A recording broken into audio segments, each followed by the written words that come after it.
Assalamualaikum warahmatullahi wabarakatuh. Perkenalkan, nama saya Azima Widya Agustin, NMP 212640010. Baiklah, pada kesempatan kali ini saya akan menjelaskan mengenai praktikum sistem embedded dengan judul project yaitu tentang program berstruktur.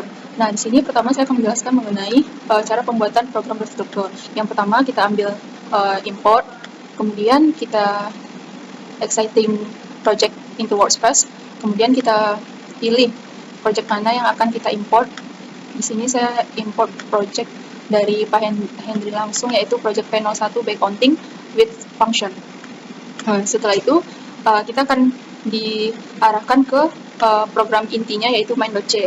Nah, di sini main.c-nya itu awalnya banyak program ya di sini. Kemudian programnya itu kita bagi-bagi sehingga memudahkan pengguna untuk dapat membuat debugging programnya itu lebih mudah, kemudian dapat menjelaskan kegunaan dari file header dan dapat membuat file header serta dapat memodifikasi program yang berstruktur. Nah, di sini ini untuk program main.c-nya. Terlebih dahulu kita buat include apa aja yang kita gunakan. Di sini ada device, counter, hardware init, reset, dan sensor. Nah, setelah itu program yang untuk counter kita pindahkan ke bagian counter. Nah, ini program untuk bagian counter. Kemudian program untuk bagian hardware init yang ada di main.c tadi kita pindahkan ke hardware init agar programnya lebih berstruktur dan lebih rapi untuk dilihat dan lebih mudah untuk dipahami. Kemudian program untuk reset itu kita pindahkan ke sini. Ini program untuk reset, di mana nama button untuk resetnya yaitu reset GPIO port dan reset pin. Yang digunakan untuk reset sendiri yaitu pin 9 dan untuk button countingnya itu pin 8. Nah, setelah itu kita pindahkan program untuk sensor.c-nya yang ada di main.c tadi ke bagian sensor.c.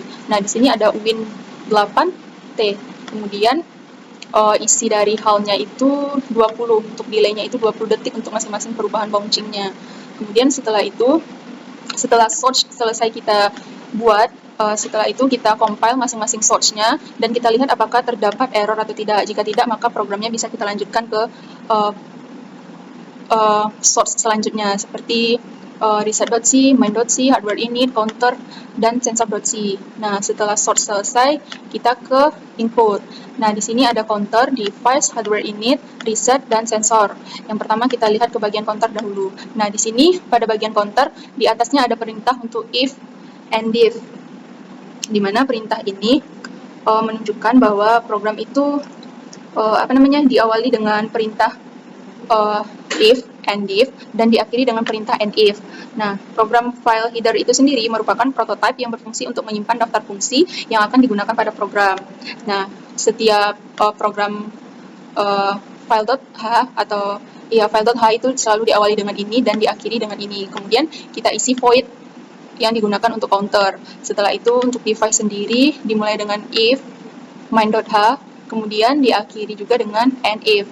Nah, ini isi dari program yang kita pindahkan dari main.h.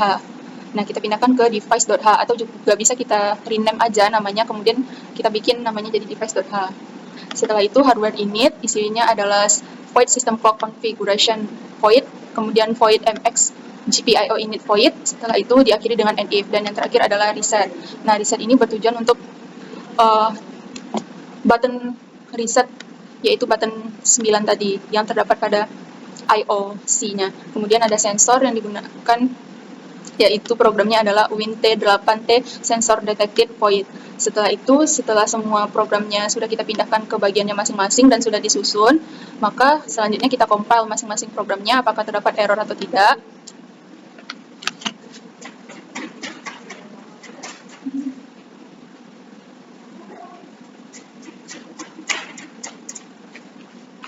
Setelah selesai kita compile, jika tidak ada terjadi kesalahan, maka programnya dapat kita running.